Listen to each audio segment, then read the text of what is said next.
So this is gonna be probably the biggest swing from hate to love and love-hate I've ever made. But I have a very shameful confession to make. I actually don't hate Garten of Banban 3. Not because of the game itself, but simply everything around it. Allow me to explain before you click off. A while back, I made a set of 2 videos surrounding the release of Garten of Banban and Garten of Banban 2 respectively. In the first video, I called it the worst indie horror game of all time, and to an extent, I still stand by that. The reason I still stand by that is because Garten of Banban was purposely made to game the YouTube algorithm in the laziest way possible.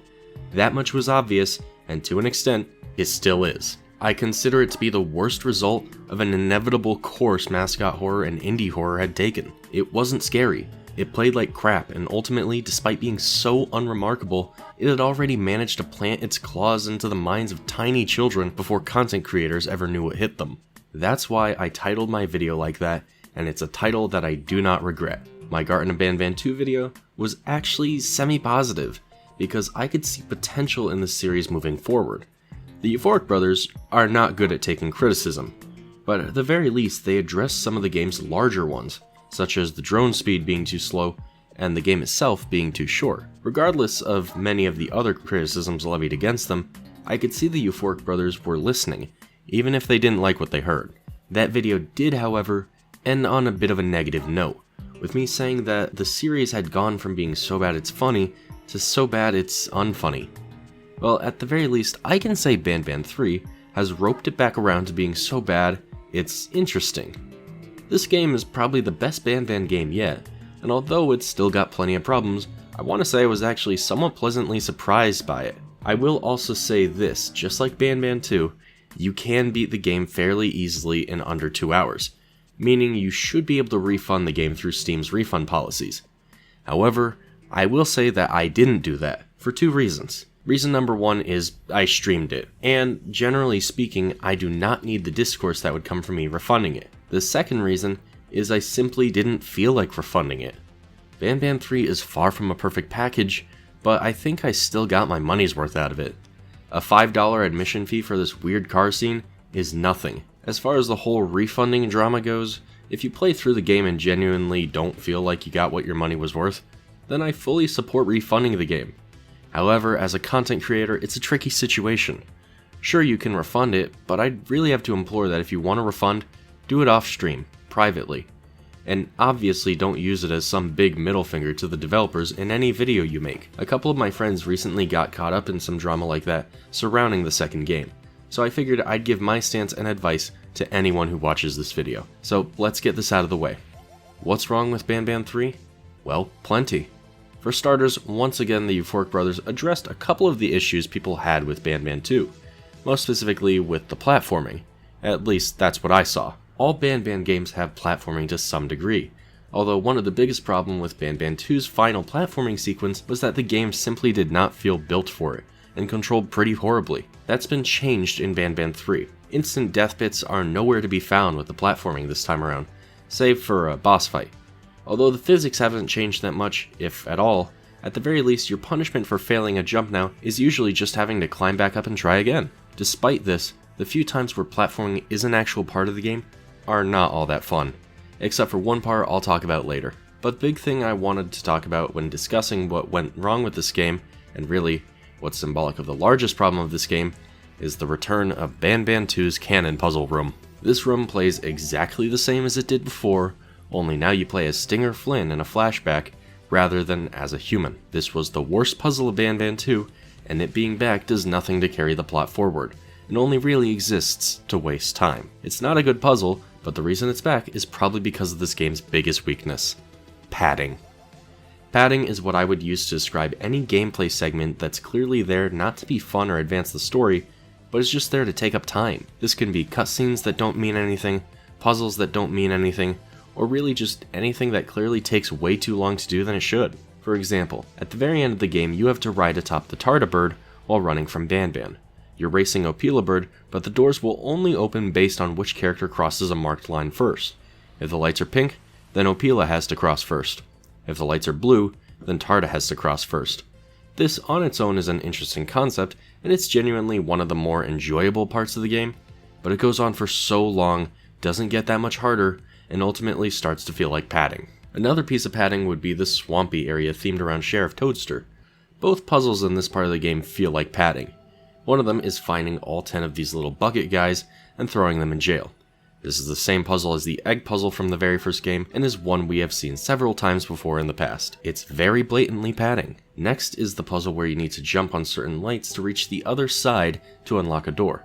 This minigame can move at a glacial pace, and although it feels less like padding than the buckets, still feels like it's there just to fill time. And that's really the biggest downside of Banban this time around.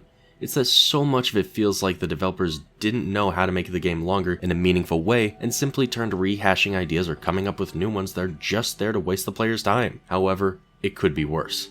At the end of the day, padding is in most games, and doesn't necessarily mean the product as a whole is bad. However, it's so prominent in this game, I felt like I had to mention it because it's kind of the whole identity. Another big issue with Banban 3 is that once again, it's a horror game that's not scary in the slightest. Although this time, I don't think it ever really tried. There's no sequences that feel like they were necessarily meant to feel scary in the first place. Just a lot of really weird visuals with occasional comedic relief. I'd say the scariest part of this game would be dying to Tardigrade after beating this weird hybrid boss, waking up at some arbitrary point between the two, and hoping you don't actually have to fight the boss again. And being fair, no you don't. And even beyond those two elements that upset me personally, the game is still plagued by a number of issues others have raised.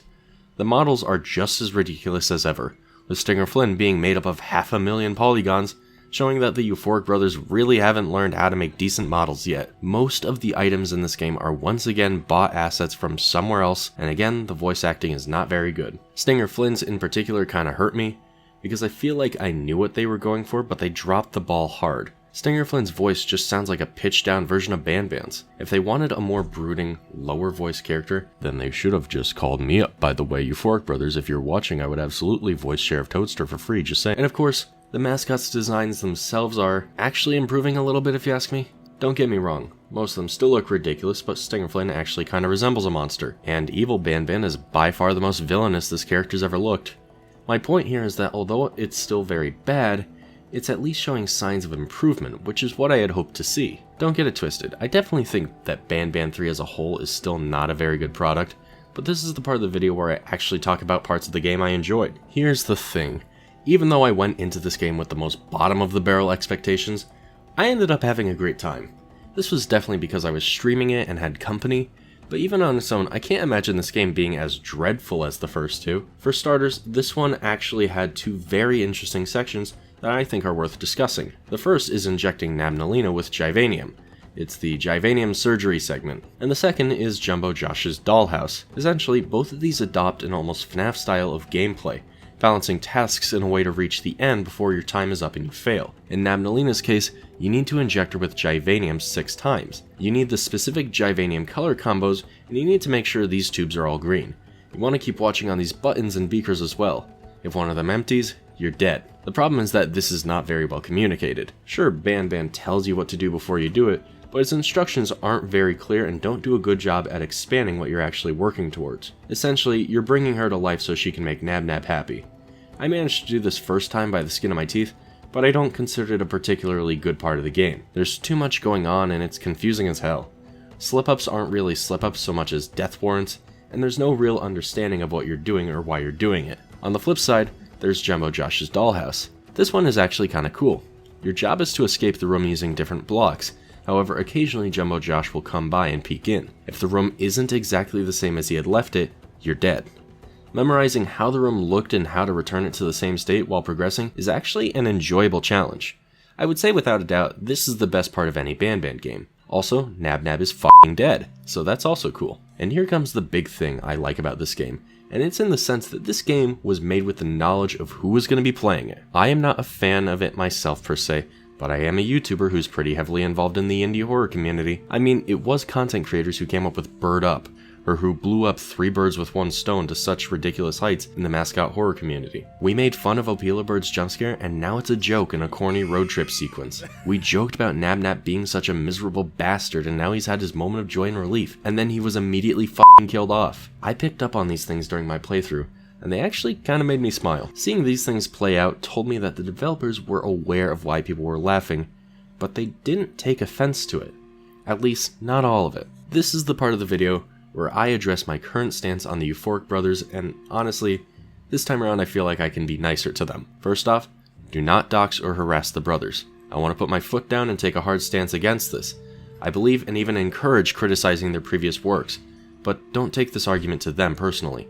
As for myself, I'm going to be talking about them because they have become as important to the Banban IP as Banban himself. What I say here is not going to be harassment, it's going to be my opinion. So let me say this, the Euphoric brothers are getting better. I know, it's a shocker, but genuinely during the game, there were moments that felt less like I was playing a notorious Banban title, and much more like I was playing an amateur indie dev's passion project. I think by all means, we should put to bed the idea that the Euphoric brothers don't care about Banban. If that were true, they would have dropped the IP by now and gone on to make a different one and try to start again. They've done that before with Egghead Gumpty.